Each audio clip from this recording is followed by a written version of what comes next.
I will now be reading chapter 3 of the book of Genesis from the King James Version of the Bible. Chapter 3. Now the serpent was more subtle than any beast of the field which the Lord God had made. And he said unto the woman, Yea, hath God said, Ye shall not eat of every tree of the garden? And the woman said unto the serpent, We may eat of the fruit of the trees of the garden. But of the fruit of the tree which is in the midst of the garden, God hath said, Ye shall not eat of it, neither shall ye touch it, lest ye die. And the serpent said unto the woman, Ye shall not surely die. For God doth know that in the day ye eat thereof, then your eyes shall be opened, and ye shall see the gods, knowing good and evil. And the woman saw that the tree was good for food, and that it was pleasant to the eyes, and a tree to be desired to make one wise. She took of the fruit thereof, and did eat, and gave also unto her husband with her, and he did eat. And the eyes of both of them were opened, and they knew that they were naked. And they sewed fig leaves together, and made themselves aprons. And they heard the voice of the Lord God walking in the garden, in the cool of the day. And Adam and his wife hid themselves from the presence of the Lord God amongst the trees of the garden. And the Lord God called unto Adam, and said unto him, Where art thou? And he said, I heard thy voice in the garden, and I was afraid, because I was naked, and I hid myself. And he said, Who told thee that thou wast naked? Hast thou eaten of the tree whereof I command thee that thou shouldest not eat? And the man said, The woman whom you gavest to be with me, she gave me of the tree, and I did eat. And the Lord God said unto the woman, What is this that thou hast done? And the woman said, The serpent beguiled me, and I did eat. And the Lord said unto the serpent, Because thou hast done this, thou art cursed above all cattle, and above every beast of the field. Upon thy belly thou go, and dust shalt thou eat all of the days of thy life. And I will put enmity between thee and the woman, and between thy seed and her seed. It shall bruise thy head, and thou shalt bruise his heel. Unto the woman he said, I will greatly multiply thy sorrow and thy conception. In sorrow thou shalt bring forth children, and thy desire shall be to thy husband, and he shall rule over thee.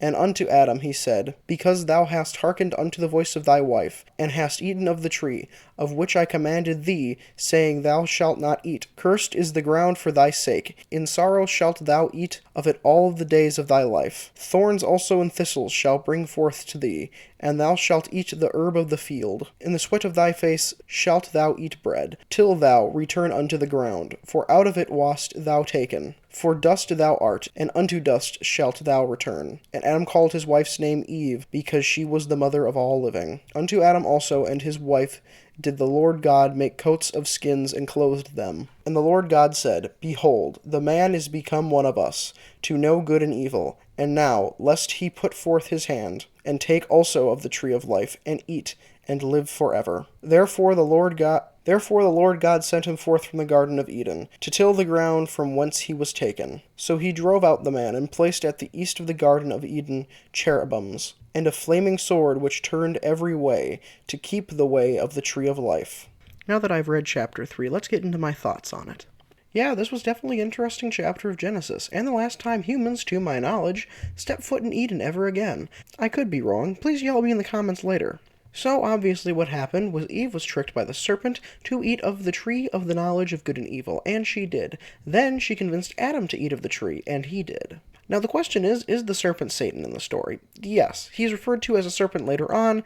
It is confirmed that this serpent is also Satan. Also, he is turned into a snake. He was not always a snake from the get-go. He was more of a dragon, and then he was forced to crawl on his belly by God. A lot of the illustrations of Eve being tricked by the serpent show it as a snake instead of a lizard, when instead it literally would have been effectively a snake with legs. Also, when Adam and Eve eat from the tree, they understand that they are naked and make clothes for themselves. This is probably why we as humans deem nudity as something bad, when inherently there's no real sin in the human form. But because we have the knowledge of good and evil, we have become ashamed.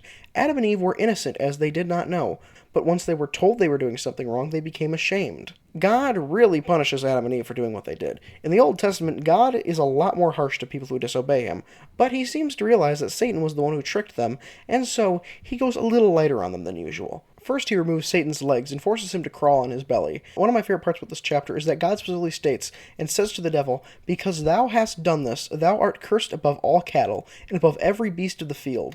Upon thy belly thou shalt go, and dust shalt thou eat all of the days of thy life." He is not literally saying that you are forced to eat dirt for the rest of your life. He is literally insulting the devil by saying, "You must crawl on your belly, dirt is all you shall eat," which is really funny.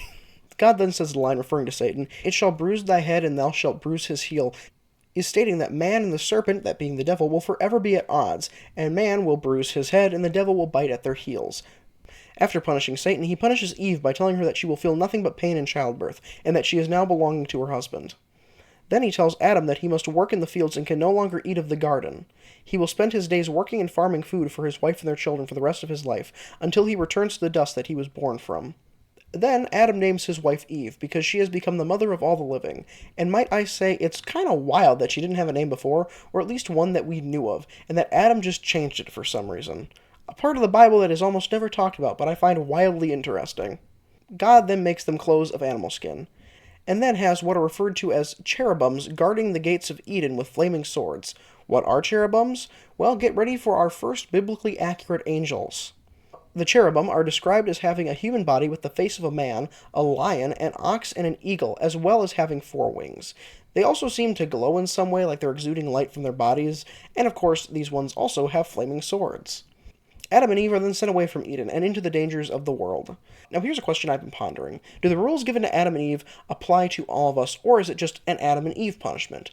These punishments are very tailored to these 2 specific people, and if you believe that humans were made previously in the Bible in Genesis chapter 1 like I do, then this feels more like an Adam and Eve punishment, because while we don't know if God gave them the same rules, they were not innocent in the Garden of Eden like Adam and Eve, and therefore probably wouldn't have been given the same punishment as them if they screwed up in some way. That's just something to think about. Well, I'm done here, and that was a very interesting chapter. Thank you for listening, and I hope you had fun. See you tomorrow.